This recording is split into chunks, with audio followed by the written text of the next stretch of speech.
तो आज हमारा उत्तराखंड वन लाइनर में जो है पार्ट 5 है। इसमें हमने किया था चंदों का शासन हम कर रहे थे। चौथे पार्ट में आधा ही किया था, उसमें 4 पॉइंट्स बचे हुए हैं, तो वहाँ से आगे देख लेते हैं।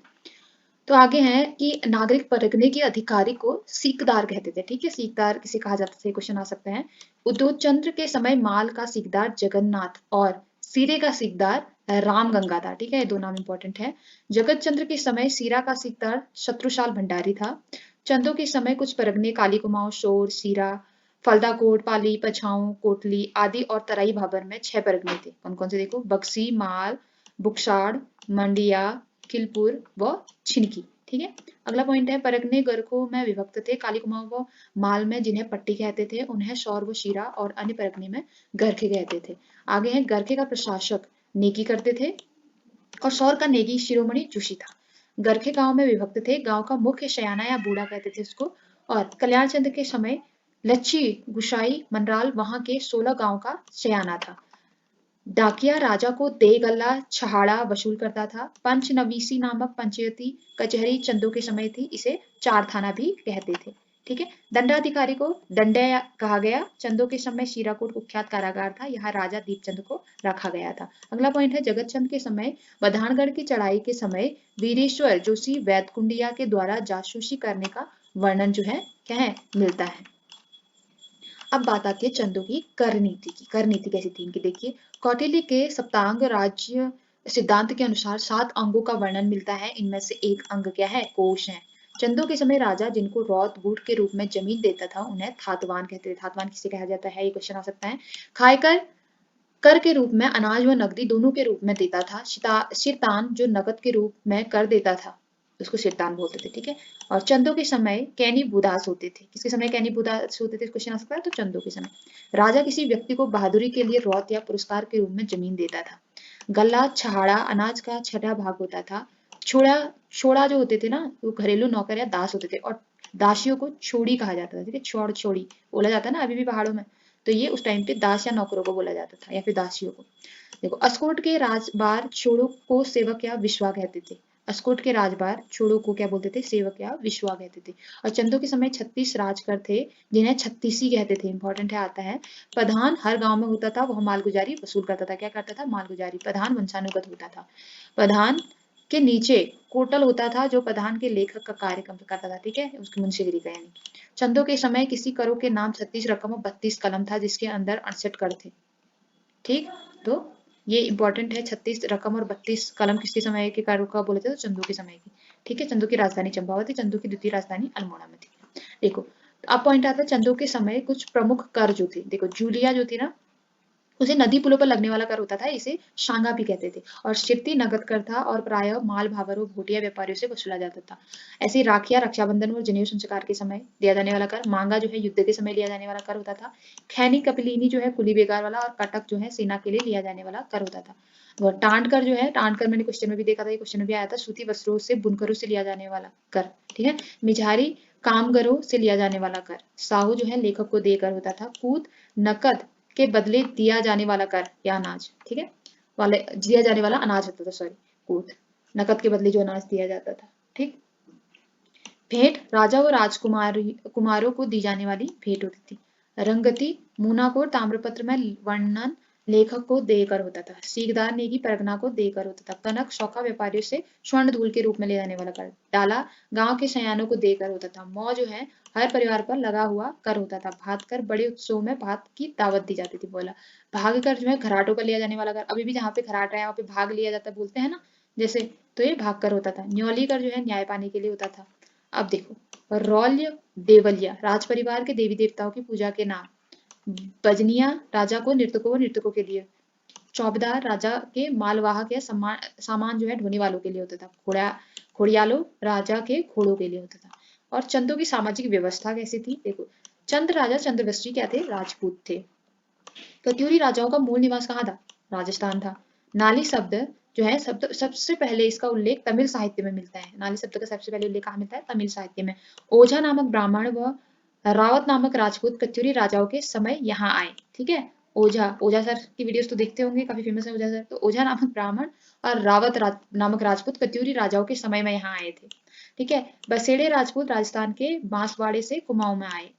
घुरुड़िया देवता को ग्वाल देवता भी कहा जाता है। ठीक है,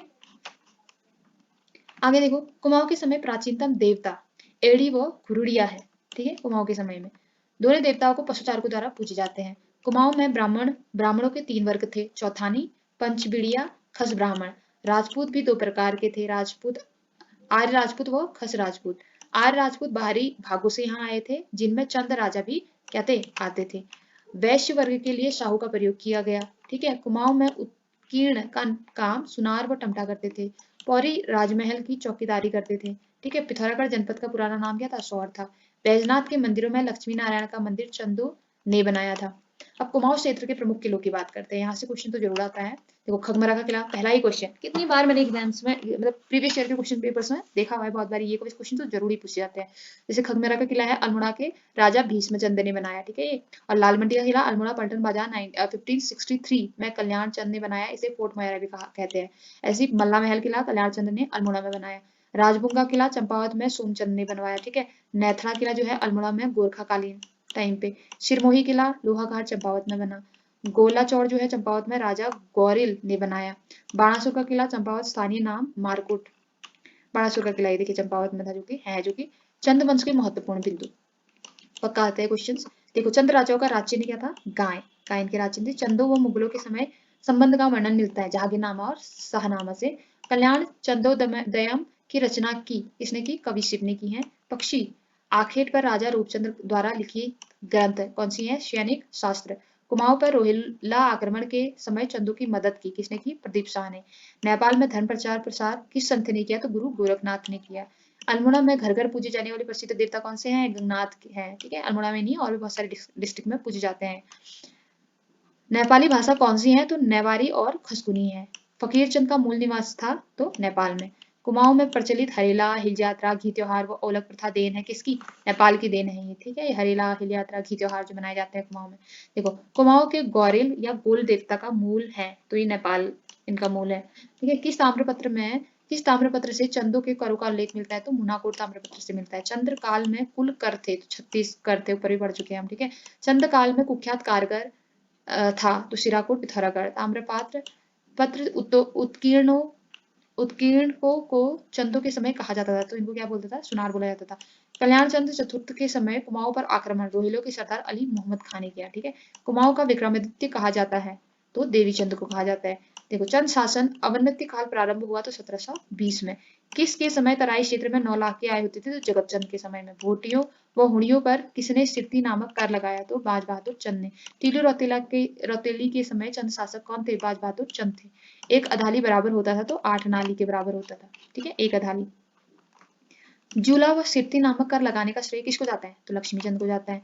थल में शिव मंदिर बनाया तो किसने बनाया? रुद्रचंद्र ने बनाया। किस चंद्र शासक के पावाड़े प्रसिद्ध हैं? तो भारती चंद्र के प्रसिद्ध हैं। सोमचंद्र के समय डोडी का नरेश था जयदेव। ठीक है, किस पुस्तक में थोरचंद का उल्लेख मिलता है? तो किंगडम ऑफ नेपाल में मिलता है।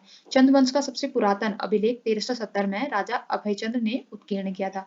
चंद वंश का 11वां शासक कौन था? लक्ष्मी चंद्र। और 19वां भीष्मचंद्र। गरुड़ ज्ञानचंद चंद्रवंश के 29वें शासक थे। ठीक है, ये कुछ इंपॉर्टेंट शासक है, इनके बारे में ऊपर पढ़ाया भी है, पढ़ भी लेना है, क्योंकि इन्होंने अपने टाइम पे कुछ ऐसे काम किए जिसकी वजह से इनको आज भी याद रखा जाता है। देखो, चंद्रवंश के 45वें शासक कौन थे? रुद्रचंद थे। और चंद्रवंश में कुल कितने शासक हुए? तो 62 हुए। ठीक है, और 62वां चंद्र शासक महिमचंद था। ठीक, और 61वां चंद्र शासक शिवचंद्र। प्रद्युम्न शाह चंद्रवंश के जो है 59वें शासक थे, 59वें। और 2 बार राजगद्दी पर बैठने वाला चंद्र शासक कौन था? तो मोहनचंद था। ठीक, आगे बढ़ते हैं। गढ़वाल का परमार या पवार वंश जिसको बोला जाता है। पवार वंश के संस्थापक कौन थे? कनकपाल थे। आता है ये क्वेश्चन। पवार वंश के जगतपाल का एक शिलालेख प्राप्त हुआ है। यह शिलालेख 1455 ईस्वी का देवप्रयाग में मिला। गढ़वाल में 52 गढ़ों में से पहला गढ़ नागपुरगढ़ था और नागपुरगढ़ जौनपुर परगना क्षेत्र में था। नागपुरगढ़ में नाग देवता का मंदिर भी था, इसीलिए इस गढ़ को जो है नागनाथ गढ़ भी कहा जाता है। नागपुरगढ़ का अंतिम गणपति भजन सिंह था। दूसरा गढ़ कोल्लीगढ़ बछवाड़ विष्ट से संबंधित था। तीसरा गढ़ रवाड़गढ़ जो बद्रीनाथ के निकट था। ठीक है, चौथा गढ़ कल्याणगढ़ जो शमशेर सिंह नामक व्यक्ति ने ब्राह्मणों को दान में कर दिया था। और 5वां गढ़ जो है बाबरगढ़ नागवंशी राणा जाति से संबंधित था। और 6वां गढ़ कुइलीगढ़ जो रजवाड़ जाति का था, इसे जौरासी गढ़ भी कहा जाता था। ठीक है, और 7वां गढ़ भरपूर गढ़ का अंतिम गणपति गोविंद सिंह था। 8वां गढ़ कुंजड़ी गढ़ जिसका अंतिम गणपति सुल्तान सिंह था। और 9वां सिलगढ़ जिसका अंतिम गणपति सजवान सबल सिंह था। और 10वां मुगरागढ़ रवाई क्षेत्र में रावत जाति का था, लेकिन अब यह रौतेला रहते हैं। ठीक है। और 11वां गढ़ रैकागढ़ अंतिम राजा रमोला जयचंद्र था। और 13वां गढ़ उपगढ़ उदयपुर के चौहान कप्पू अंतिम गणपति था। बधाड़गढ़ पिंडर नदी के ऊपरी क्षेत्र में है। और लोहावगढ़ में नेगी जाति अंतिम गणपति देलेवर व प्रमोद सिंह थे। और दसौलीगढ़ का प्रतापी राजा मालवर सिंह था। नयालगढ़ का अंतिम सरदार भग्गू था। ठीक। देखो गढ़ताड़गढ़ टकनौर में जहाँ भुटिया जाति के लोग रहते थे। गढ़कोट में बगड़वाल जाति के लोग रहते थे। लंगूरगढ़ में भैरव का सिद्ध मंदिर है। और इंडियागढ़ बड़कोट क्षेत्र में रूपचंद्र नामक व्यक्ति ने विध्वंस किया था। 52वां गढ़ जो है लोधनगढ़ था। ठीक है। तो 52 गढ़ इंपॉर्टेंट है, इनमें से कुछ इंपॉर्टेंट गढ़ मैंने बता दिए हैं। और 52वां गढ़ कौन सा था? लोधनगढ़ था। ठीक। अब देखो गढ़वाल परमार वंश राजाओं की सूची श्री विकेट अनुसार। ठीक। तो इसमें क्या चांदपुर गढ़ का प्रतापी शासक भानु प्रताप था। परमार या पवार वंश में कुल कितने राजा हुए? 60 राजा हुए। पवार या परमार वंश का प्रथम शासक कौन था? कनकपाल था। कनकपाल ने 11 वर्षों तक शासन किया। दूसरा पवार वंश का था श्यामपाल था, जिसने 26 वर्षों तक शासन किया। और तीसरा पद्मपाल था। 36वां राजा अनंतपाल देव थे। और 37वें जो है जो 31 वर्षों तक गद्दी पर बैठे अजयपाल जी थे। ठीक है। और 38वें कल्याणपाल थे। 43वें बलभद्र शाह थे। और 44वां जो थे मानसा। 45वें जो है श्याम शाह। 46वें महीपति शाह। 47वें पृथ्वीपति शाह। 48वें मेदिनी शाह। 49वें फतेह शाह। 50वें उपेंद्र शाह। 51वें प्रदीप शाह। और 52वें ललित शाह थे। ठीक है। 53वें जयकीर्ति शाह भा शाह ही हो गए। और 54वें जो है प्रद्युम्न शाह। 55वें सुदर्शन शाह थे। ठीक है। इसके आगे हम कनकपाल के बारे में पढ़ेंगे, तो वो हम अगले पार्ट में पढ़ेंगे। Thank you for watching.